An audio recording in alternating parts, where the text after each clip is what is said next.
நேற்று நைட்டு சடனாக ஒரு கால் வஜ்ஜி நீ கிளம்பி நாளைக்கே வந்துடுவா அப்படின்னாரு. யாருன்னு பார்த்தா நம்ம சிவனே.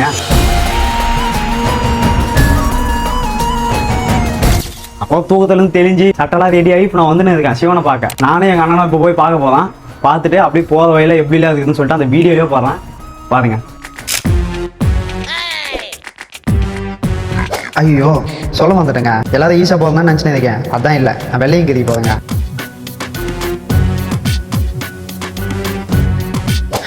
இது எதுவுமே பிளான் பண்ணி நடக்கலைங்க, சடனாக நடந்துச்சு. அப்படியே என்ன போனோம், காட்பாடி ஜங்ஷன் போயிட்டு அங்கேருந்து கோயம்புத்தூர் ஜங்ஷனுக்கு அன்ட்ரிசோவில் போனோம். அந்த க்ரௌட்ல இருந்து வெளியே வந்தது 2:30 மணி, ட்ரெயின் ஏறினது 9:30 மணி. அப்படியே லெஃப்ட்ல இறங்கி வந்தா புது பஸ் ஸ்டாண்டு. ஆனால் அங்கே போக கூடாது, நம்மளுக்கு தேவை பழைய பஸ் ஸ்டாண்டு. அப்படியே ஸ்ட்ரெயிட்டாக பழைய பஸ் ஸ்டாண்ட் போயிட்டேன். எலிவேத சாவஸ்ட்டுக்குதாங்கடா.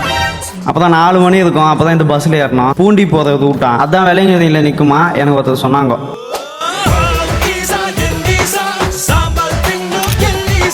கரெக்டாக அந்த பஸ்லேருந்து வர இங்கே 1 hour ஆயிடுச்சு. அப்போதான் என்னப்பா தளபதி சாங்க மைண்டில் வச்சுக்கினேன் ரைட் காலை ஃப்ரண்ட்டில் வைக்க வேண்டியது தான்.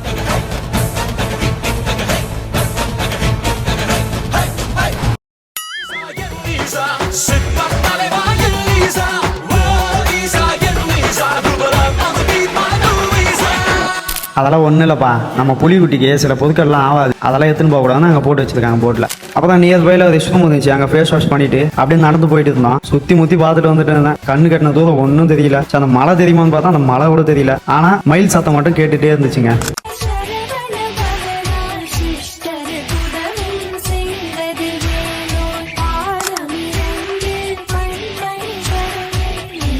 அப்போதான் எங்கள் அண்ணன் ஒன்று சொன்னாங்க, தம்பி செப்பல் இங்கே விட்டு வா, போய் வந்து இருந்தா செப்பலுக்கு லக்கு, அப்படி இல்லைன்னா உன் தர்தனம் தீர்ந்து போச்சுன்னு அர்த்தம் அப்படின்னு சொன்னான். ஆனால் என்னோட மனசு என்னன்னா, அது காஸ்ட்லியான செப்பலுங்க, எப்படிங்க வலிச்சு வரும், எனக்கு லக்கு தான் வேணும்.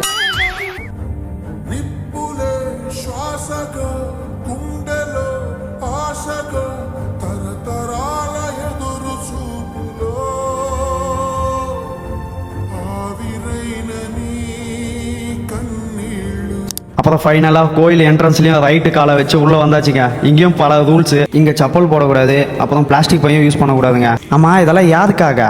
வாயில்லா ஜீவனுக்காக. தூக்கம் வருதுப்பா, பார்ட் 2ல வாங்க பார்க்கலாம்.